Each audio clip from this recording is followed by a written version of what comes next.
Speaker madam, thank you. Speaker महोदय, आज मैं इस सदन में कैमरा येऊ देना मैडम, कैमरा। मैडम स्पीकर, मैं आज इस सदन में क्रोध, वेदना और अपमान की भावना लेकर खड़ी हूँ। अपमान उन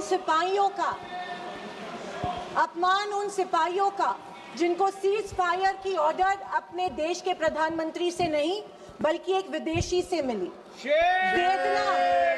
वेदना उन परिवारों की जिन्होंने पहलगाम के आतंकी हमले में अपने परिजनों को खो दिया।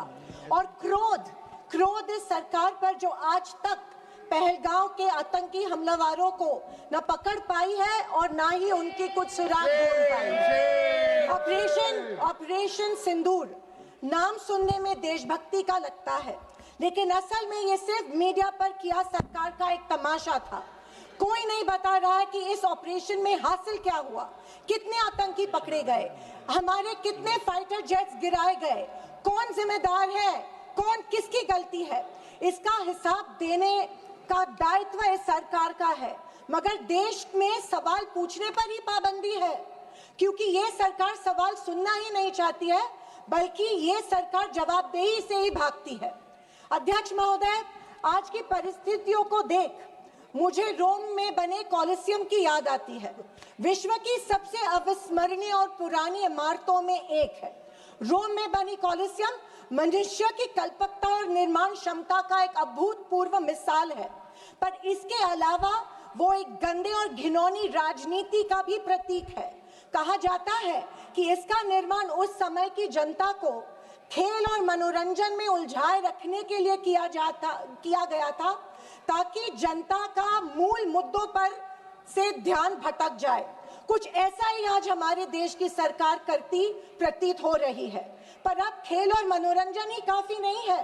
किसी महत्वपूर्ण इलेक्शन के पहले आतंकी हमला और फिर सरकार की जवाबी कार्रवाई।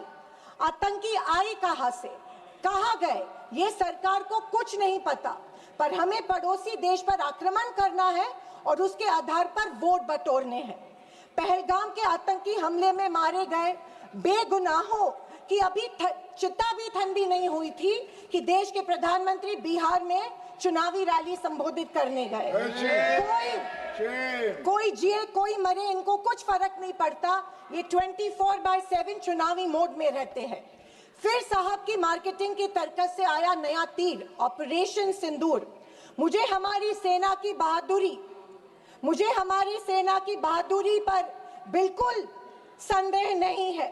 मुझे हमारी सेना की बहादुरी और वीरता पर बिल्कुल संदेह नहीं है, पर इस सरकार की दुर्जनता की सीमा देखिए कि सेना के जवानों को लड़ने जरूर भेजती है, पर हमला होने के पहले दुश्मनों को आगाह भी कर देती है। वाह, ये हमारे परराष्ट्र मंत्री का बयान था। क्या यही कारण है कि हमारे जेट्स दुश्मन के द्वारा गिराए गए? क्या ये हमारी सेना के जवानों के जानों के साथ खिलवाड़ नहीं थी? खैर, जो इंसान मानता हो कि इस सेना के जवान की तुलना में एक व्यापारी ज्यादा खतरा मोल लेता है, उससे हम अपेक्षा ही और क्या करें। ये मूर्खता है या फिर देशवासियों को मूर्ख बनाया जा रहा है? ऑपरेशन सिंदूर से देश को क्या हासिल हुआ? अमेरिका के दबाव में किया गया एक शर्मनाक सीज फायर। फॉरेन पॉलिसी ऐसी कि मित्र देशों ने आतंकवाद की निंदा तो की, पर पाकिस्तान की नहीं। स्पीकर मैडम, प्रधानमंत्री कहते हैं कि ऑपरेशन सिंदूर का जश्न मनाने का पर्व है। किस बात का जश्न मनाए प्रधानमंत्री जी? हमले के पहले आपके विदेश मंत्री दुश्मन को हमले की पूर्व सूचना देते, उसका जश्न मनाए? इसी का असर ये था कि हमारे जेट्स गिराए गए, क्या इसका जश्न मनाए? या फाइटर जेट जो क्षतिग्रस्त हुए हैं उनके पायलट्स का क्या हुआ, इस देश को अभी तक उसकी जानकारी नहीं है, क्या उसका जश्न मनाए? सीज फायर का ऐलान इनके कथित मित्र ट्रंप करते हैं, इससे जो हमारी देश की तीनों सेनाओं का मानसिक खच्चीकरण हुआ, क्या उसका जश्न मनाए? और तो और पहलगाम के आतंकियों को कोई सुराग नहीं, क्या इसका जश्न मनाए? इंटरनेशनल कम्युनिटी में भारत की छवि इतनी कमजोर अब तक कभी नहीं हुई थी। हर चीज को इवेंट मत बनाइए मोदी जी। अपने मन की बात छोड़कर देशवासियों को की सवाल का जवाब देने की भी हिम्मत दिखाइए। याद आती है जब इंदिरा गांधी जी के सामने पाकिस्तान सरेंडर हुआ था और एक हार्ड लाइनर निक्सन जैसे को भी इंदिरा गांधी की बात सुननी पड़ी। और विदेशी नीति की तो हालत और भी शर्मनाक है।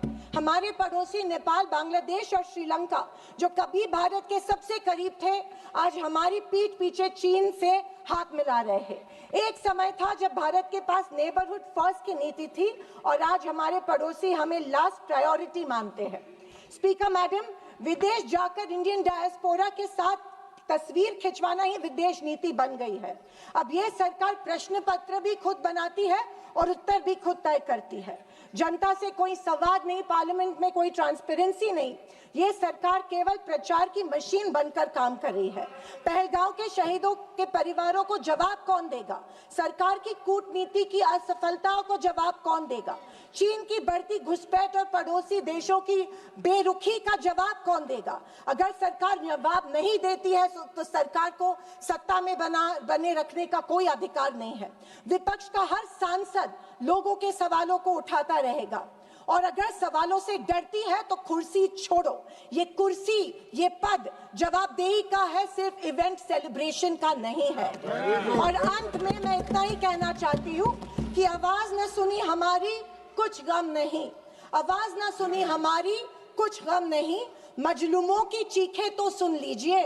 मन की बातें बहुत कर ली साहब, वक्त मिले तो देशवासियों की गुहार भी सुन लीजिए। थैंक यू महोदय। जय हिंद।